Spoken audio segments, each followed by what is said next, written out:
Аптадағы елеулі оқиғалар жөнінде біздің апталық шолудан көре аласыз. Ақпараттық қолдау білдіруді ұмытпаймыз, алдымен аңдатпа. Өңір аймақтардағы медицина жағдайы мәз емес, мәселемен емес, онсыз да жетіспейтін медицина қызметкерлерімен күресіп жүрген басшылықтан не сұраймыз? Денсаулық сақтау саласындағы сорақылықтың соңы бар ма? Көктем келді дегенше су тасқыны қаупі көпті мазалайды. Қауіпті өңірлер анықталды. Былтырғы жылға топан судан қаншалықты сабақ алдық. Ринат Зайытов уақыт белдеуінің алмасуын әлдекімдердің арам пиғылымен байланыстырды. Пиғыл ниеттері Құдайға аян, белгілісі бір нәрсе. Уақыт белдеуіне қатысты нүкте қойылды. Жалған сот орындаушы, банк қызметкері жеңілдік сыйлағыш, компания қызметкері қоңырау шалып масаңызды алып жүрме. Интернет алаяқтарға тоқтам бар ма? Ғылым тапса да орын таппай жүрген ғалымдар қанша? Қазақ ғылымының әлеуметі қандай? Министр Саясат Нұрбек үкімет үйінде от жағып нені дәлелдегісі келді?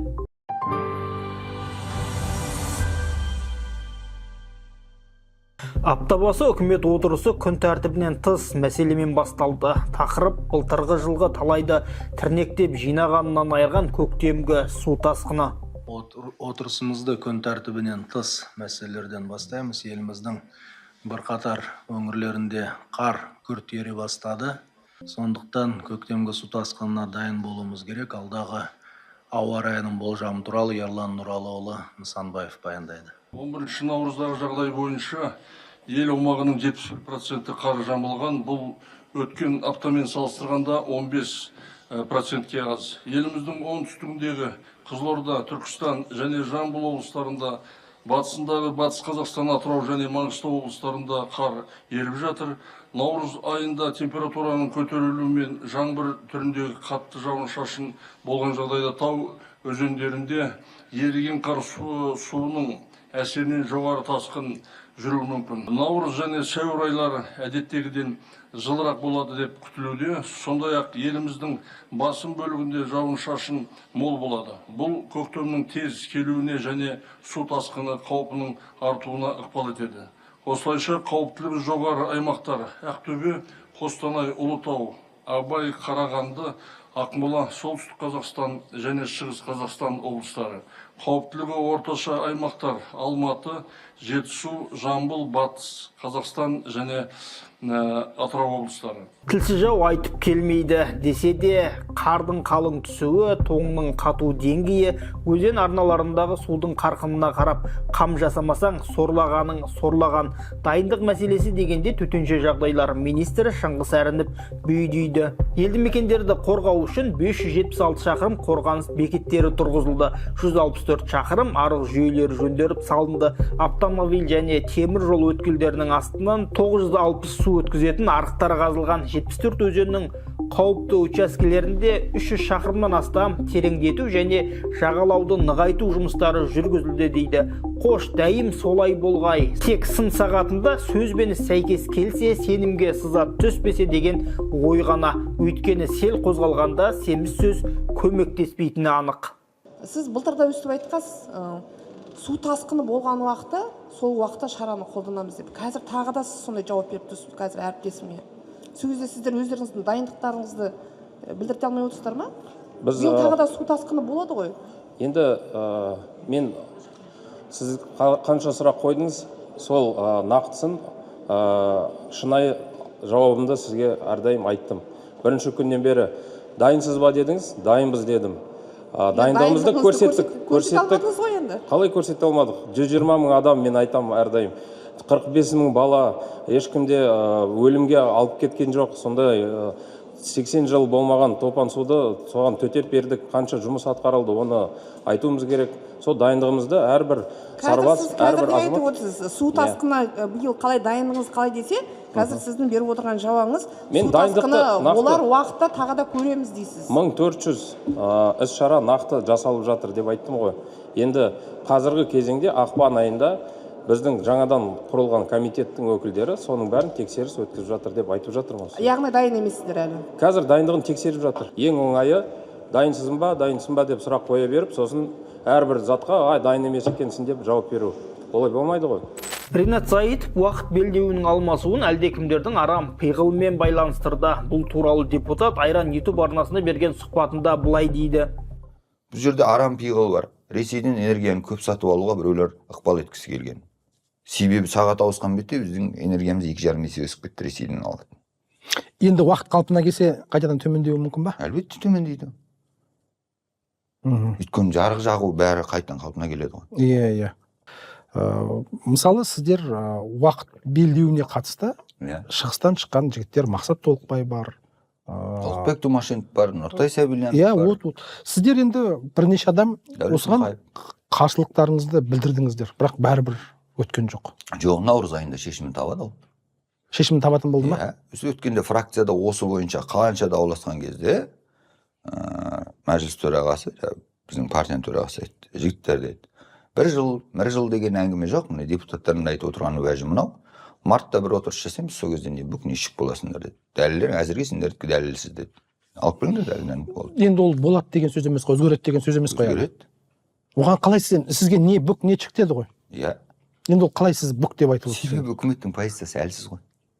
Не дәлелдейді? Қысқасы, Не дәлелдейді олар бізге? Логикаға сүйенсек, Ринат Зайытовтың сөзі шындыққа жанасатын сынды. Алайда депутат айтқандай үкімет позициясы әлсіз бе, жоқ па, бағамдап көрерсіз. Мәжілістің аманат фракциясында бірыңғай уақыт мәселесін талқылау қорытындысы бойынша медицина, нейроғылым, биофизика, генетика, астрофизика, физиология салаларындағы ғылыми зерттеу институттары, салалық сарапшыларды барлық деңгейіндегі мәслихат депутаттары және мүдделі тұлғалардың қатысуымен бірыңғай уақыт белдеуінің халық денсаулығына, энергия тұтыну және еңбек өнімділігінің әсеріне мониторинг жүргізілді. Құрметті Олжас Абайұлы, нақты деректерге негізделген нәтижелер уақыт белдеуінің өзгеру халық өмірінің негізгі көрсеткіштеріне теріс әсері болмағанын айқындайды. Ғылым және жоғарғы білім министрі Саясат Нұрбек қазақстандық ғалымдардың ғылыми жетістіктеріне тоқталды. Уайымдамаңыз, бұл жолы ешқандай да тазик емес. Медициналық бұйымдардан жанбайтын кабельге дейінгі жаңалықтар. 20-дан аса осындай түрлі бұйымдарды қазір шығаратын болды біздің Шығыс Қазақстан технологиялық университеті. 2 сертификациядан өтті, 4 соңғы қазір кезеңдерден өтіп жатырмыз клиникалық тестілеуден, 14-і қазір дайындалып клиникалық тестілеуге кіреді. Мына өзіңізді көруге болады. Жеп-жеңіл, былай қолыңызбен қарасаңыздар, неге десеңіз, титан өте жеңіл металл және биологиялық инерттік металл. Толыққанды бірнеше жылдың ішінде 100% ішкі нарықты жабуға дайынбыз. Енді экспортқа да халықаралық қазір сертификацияға бірден тапсырамыз құжаттарымызды. Бірінші клиникалық тестілеу біткеннен бұйымдарды енді біздің титаннан жасалған осындай медицина бұйымдар экспортқа да шығады, ішкі нарығымызды да толыққанды қамтамасыз етеді. Кейін нақты нәтиже. Қазақ ғылымының әуселесі қазақ ғалымының әлеуметтік жағдайымен тікелей байланысты. Ғылым қуған ғалымдардың әуселесіне әуесіңіз кете ме? Министр Саясат Нұрбек үкімет үйінде от жағып, нені дәлелдегісі келді? Бұл жанбайтын кабельдер көп отқа төзімді, өте жоғары температураларда балқымайды, жанбайды, арнайы изоляциялық қасиеттері өзгертілген. Сондықтан онда көрсетуге рұқсат етіңіздер. Мен осылай жүрем көбінесе бәрін жағып. Жақында осыны бірінші партиясы шыққанда премьер-министріміздің кабинетіне кіріп, ол сенбей қалды. Сосын айтады да, әкел, зажигалканы әкел, сосын осылай жарты сағат тұрдым мен жағып кабельді. Бірақ бұл кабель жақпайды, жанбайды. Ғылым саласында оң өзгерістер расымен көпшілікті қуантады. Сіздеріңізге сәттілік тілейміз. Енді кезектегі сізге сауалым. Бүгінгі таңда Қазақстанда нақты жұмыссыз жүрген ғалымдардың саны қанша? Жалпы қазіргі таңда Қазақстанда 25 мыңнан астам ғылыми техникалық қызметкер бар, ресми тіркелген. 3 мыңнан астам ғалымдар қосылды. 22 жылы біздің министрлік құрылғанда бір 22 мың адамның шамасында болды. Қазір 25 мың 734 адам ресми тіркелген ғалымдардың саны. Жұмыссыз жүрген ғалымдарды біздің ақпаратымыз жоқ. бәрі тіркелген жоғары оқу орындарында, ғылыми зерттеу институттарында, жеке меншік ғылыми компанияларда көп қазіргі таңда ашылып жатыр. Жалпы мына ғылымның қаржыландыруының өсуі, баспаналармен қамтамасыз ету, жас ғалымдарға берілген арнайы гранттар, қазір мына ғылыми дәрежелерге, ғылыми лауазымдарға берген қосалқы төлемдер, соның бәрі ғылым саласының қазір жақсы сондай бейнесін қалыптастыруда. Көп жоғалған ғалымдарымыз қазір керісінше қайтып келе жатыр. Ғылыми зерттеу институттарға жас ғалымдардың қазір үлесі 46%-дан асты, яғни бір жартысы деп жас ғалымдар 40-қа деген жас ғалымдар деп айтуға болады. Сондықтан жалпы ғылыми қызметкер ғылымда жұмыс істеу тартымды, жақсы, сонда өзінің бұрынғы мәртебесін, бұрынғы авторитетін қазір біз қайтарып жатырмыз. Сондықтан жұмыссыз жүрген ғалымдарды көрген жоқпыз біздер. Қазақ ғалымдарының әлеуметтік жағдайын қалай бағалайсыз? Жақсы деп айта алмаймын. Себебі ғалымдардың мәртебесін көтеруіміз керекпіз. Оны әлеуметтік жағдайын қамтамасыз ету деңгейін көтеруіміз керекпіз. Саясат Нұрбек мырзадан кеше жұмыссыз жүрген ғалымдар саны бойынша ақпарат бар ма десем, бізде ондай ақпарат жоқ, тіпті ондай ғалымдар жоқ деді. Ол ақпарат бар. Ол министрліктің құзырында ондай ақпарат жеткілікті. Сондықтан да енді оны дұрыстап қарау керек. Әлемде интернет алаяқтары жылдан жылға артып келеді. 2020 жылы ақш-тағы Федералды сауда комиссиясы интернет алаяқтықтан 3,3 миллиард доллардан астам шығын келгендігін анықтаған. Интернет алаяқтықтан Қазақстанда кенде емес банк қызметкері, сот орындаушы немесе қандайда бір жеңілдікті желеу еткен жүгермек сізді де мазалаған болуы мүмкін.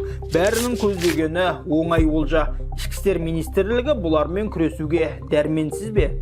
Біздің атымызға келіп түскен арыз шағымдар қарап отырсақ, 70%-ы мына интернет алаяқтарына қатысты. Алданып жатқан ел өте көп. Былтырдың өзінде мына шамамен 18 мың жағдай тіркелген, бірақ соның 20% ғана сотқа жеткен. Бұл өте төмен көрсеткіш. Осы істің ашылуына келгенде құқық қорғау органдарының жұмысына мына алданған шарасы күйге түскен азаматтар өте бір пессимистік көзқараста. Өйткені полицияға барсаң, олар да ашық айтады, әуре болмаңыз, бұл кибер қылмыскерлер табу мүмкін емес. Ол жаңа шетелде отырады, олардың алдау, арбау тәсілдер күн сайын өзгереді деп. Қарап отыра беруге болмайды ғой. Полицияда уақыт талабына қалмау керек. Біз бірінші кезекте міне салдарымен емес, себебімен күресуді үйренуіміз керек. Ақпараттандыру жағы бізде жоқтың қасы. Алаяқтарға алданып қалмау үшін не істеу керек деген мәселе келгенде. Әлеуметтік желіге қарасақ та МВД-ның бірде-бір ролигі жоқ. Бірінші кезекте осы ақпараттандыруды көбейтуіміз керек. Жалпы министрлік кейбір қылмыстардың ашылу көрсеткішін арттыру үшін не істеп жатыр? Осы сұраққа жауап берсеңіз, рахмет. Сұрағыңызға рахмет, Мақсат Маликұлы. Қазіргі таңда интернет алаяқтықпен күресу бойынша ұйымдастырушылық және практикалық шаралар қабылдап жатырмыз. Ол үшін былтыр кибер қылмысқа қарсы іс-қимыл департамент құрылды. Оған қоса арнайы тергеу бөлімдері жұмыс жасай бастады. Ағымдағы жылы 2 айдың қорытындысы бойынша интернет алаяқтықтың 4000-нан астам фактілер тіркелген. Олардың ашылуы 20%-дан 35%-ға дейін өсті. Қылмыстармен күрес жүргізу үшін шетелдік құқық қорғау органдарымен тығыз өзара жұмыс жасаудамыз. Банктермен, байланыс оператормен, ары қарайында IT компаниялармен жұмыс жасалуда. Антифрод орталықтары 2 миллиард есептен шығаруға жол берілмеді. Бұдан басқа 57 сим-бокс құрылғылары және 38 мың сим-карталар алынған. Алмастырылған нөмірлерден 65,5 миллион қоңыраулар бұғатталды. Қазіргі таңда осы интернет алаяқтықтың жасалу схемалары бойынша Ішкі істер министрлігі 16 мыңнан астам жариялам шығарылған. Осы жұмыс қатаң бақылауда. Рахмет. Түрмедегі туған күн, әуежайдағы тұтқынға алынған қыз қала берді. Қымсынуды білмейтін интернет алаяқтар қаптап жүрсе де, Ішкі істер министрлігі қауіпсіз қоғамда өмір сүріп жатырсыздар дейді. Бастапқы пікіріңізбен әлі сол пікірдесіз бе? Әрбір қазақстандық бүгінгі таңда қауіпсіз бе? Өз пікірімдемін. Қазақстанда бар криминогендік ахуал тұрақты. Полиция қызметкерлері тәулік бойы адал түрде қоғамдық тәртіп денсаулықты сақтау барысында, мынау қоғамдық қауіпсіздікті қамтамасыз ету барысында адал қызмет атқарып жатыр. Өңірде еститін құлақ, көретін көз қалмағандықтан медицина қызметкерлері мәжіліс депутаттарынан көмек сұрауда. Басшы болдым екен деп жүйесіз тірлікті бір ізге түсірудің орнына қызметкердің ізіне түсуден ара аспайтын басшылар туралы мәжіліс қабырғасында қозғалды. Әңгіме медицинадағы сорақылық төңірегінде. Денсаулық министрлігінің өкілдеріне, құрметті министрлік өкілдері, сіздер Шығыс Қазақстан облысы мен Абай облысындағы денсаулық сақтау басқармасында болып жатқан талай заңсыздықтар мен қызметкерлердің шағымы жайында білесіздер ме? Білсеңіздер, неге әрекет етпей отырсыздар? Ол жерде екі облыста да білікті мамандарды қудалау, олардың енді пікір айтқан үшін ашық болып жатыр, және олар ашық арызданып жатыр. Ертең дәрігерсіз қалып қалмаймыз ба? Және де біз Асхат Қанатұлы бастап жедел жәрдем жайында мәселе көтергенбіз. Ол жайында ешқандай бір қозғалыс байқалмайды. Сондықтан мен елдің сөзі дегеннен кейін елден келген жедел жәрдем қызметкерінің сөзін оқып беруге рұқсат етіңіздер. 20 жылдан асты жедел жәрдемде жүргеніме, бұл Қарасай ауданының жедел жәрдем қызметкерлер. 28 автокөліктің орнына 9 автокөлік жүр. Ешкімге ештеңе керек емес. Біз шақырған науқастарға 5-6 сағатта барамыз. Науқастардың өліп кеткен жағдайы да болған. Өтінемін, жәрдем беріңізші, жедел жәрдем ұжымы. Бір мысал айтып берейін. Осы қазанның 26 күні мен Аягөз ауданында болдым. Денсаулығым сыр берді де, аудандық ауруханада физраствор жоқ.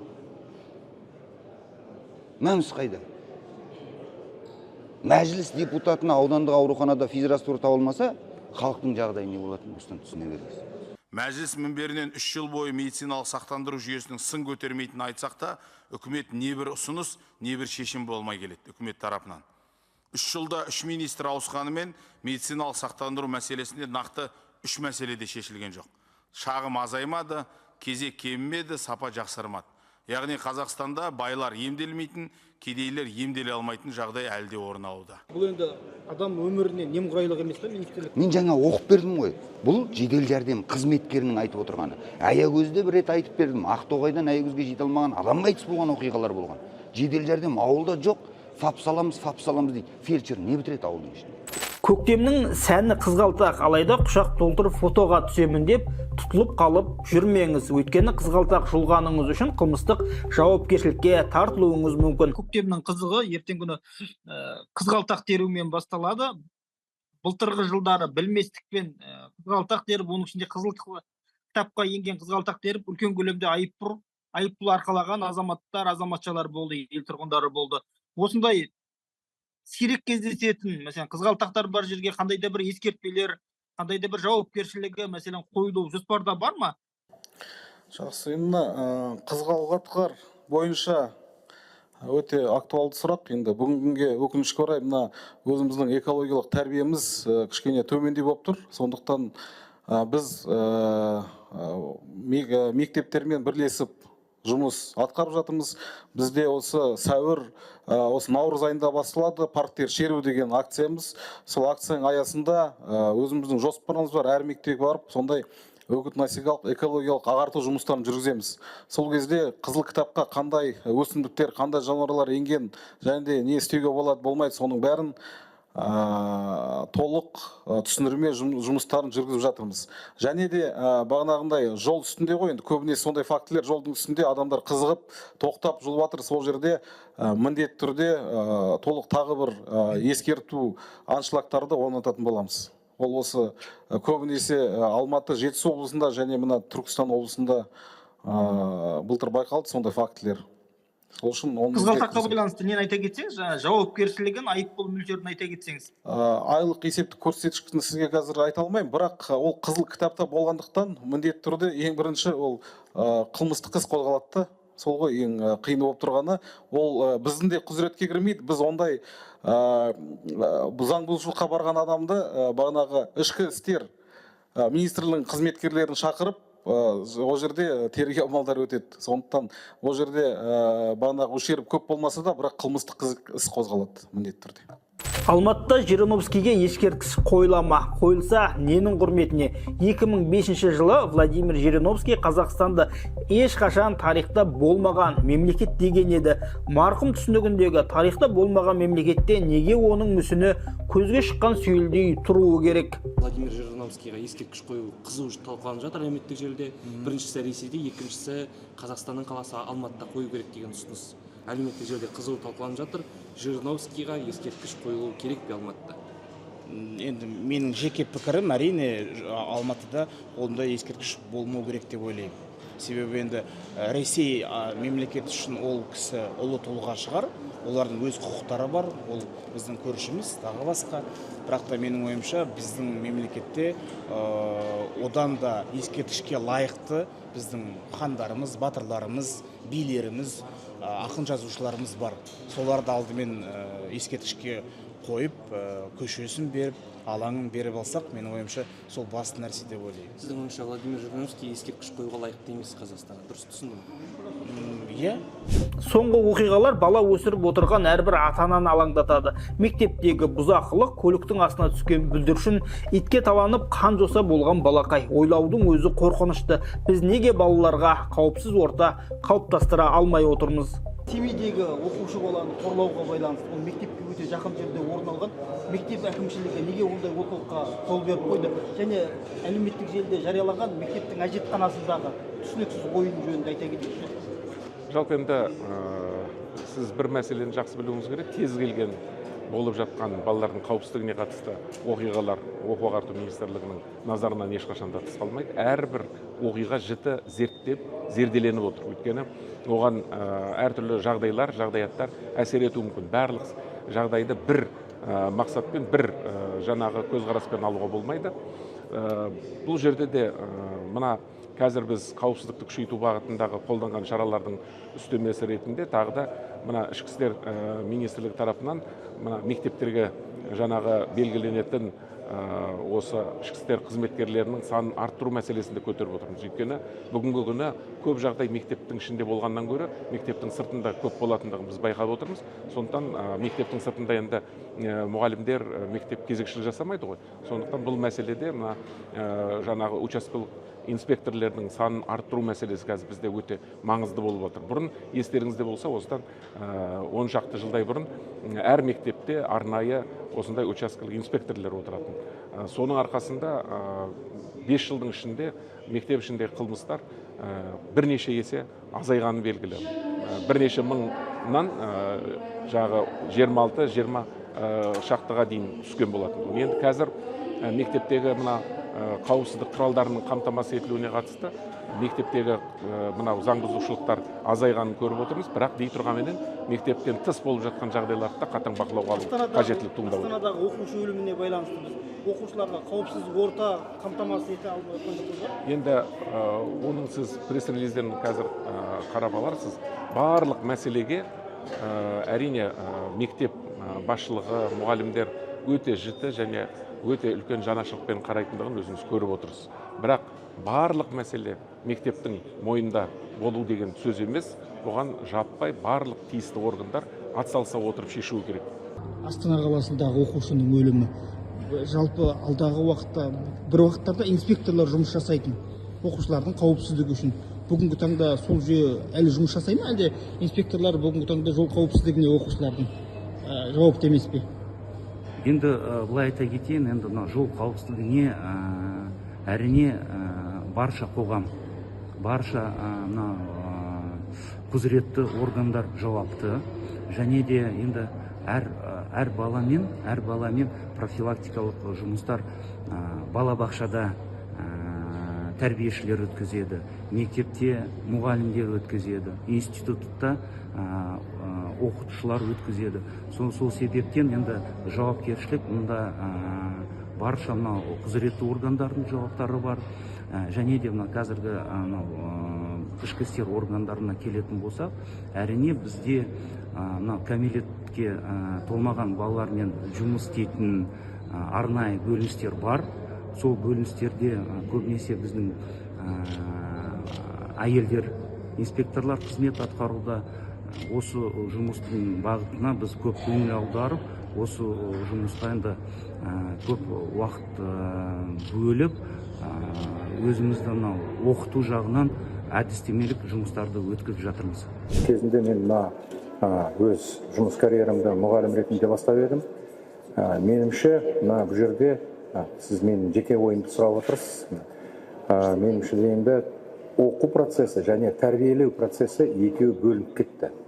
Біз сол оқу стандарттарды заманауи деңгейге келтіреміз деп, тәрбиелеу мәселелерін кішкене ұмытып қалған сияқтымыз. Қазір әрине ол мәселені түзелетіп жатырмыз. Былай қарасаңыз, енді мектептерде психологтардың да саны көбейіп жатыр. Бірақ ең маңызды мәселе, алғашқы істейтін керекті, ол әрқайсысы мұғалім деймді өз тақырыбынан сабақ бергенде, сол тақырыпты деймді кәдімгідей жай ғана сол тақырыптың мәселелерін айтпай, әрине деймді тәрбиелеу жағынан соны біріктіріп солай өткізу керек. Ол әрине бір өнерлі мәселе деп айту керек. Ол көбінесе сол біздің мұғалімдарға жататын айтады ғой, квалификациясын жаңадан көтеру және деймді олардың ішкі ниеттерін көбінесе біздің мұғалімдарымыз қазір жақсы. Былай салыстырсаңыз, осыдан 10 жыл бұрын қандай болған, қазіргі кезде балаларға мектепке барсаңыз, балалардың деймді жағдай жаман емес, мектептерге барып тұратын. Бірақ мен ойлап отырмын, неге тағы бұл мәселе сыртқа шығып отырған, ол кезде әлеуметтік жеделдің деймді даму онша болған жоқ. Көп нәрселерді жасырып отыратынбыз. Қазір ол сыртқа шығып отыр. Әрине сыртқа шыққанын біз көзімізді жұма алмаймыз. Оған назар аудару керекпіз. Сондықтан екі мәселені біріктіріп, министрмен Ғани Бектайұлымен ең алғашқы кездесуде осы пікірмен бөлістік, айттым, осыны қайтару керек, осыны жөндеп жасау керек, сонда бір нәтижеге жетеміз. Бүгінге осы достар, ақпараттық қолдау білдіреміз. Лайк басып, пікір қалдыра кетіңіздер. Арнамызға бірінші рет кірген болсаңыз, жазылуды ұмытпаймыз.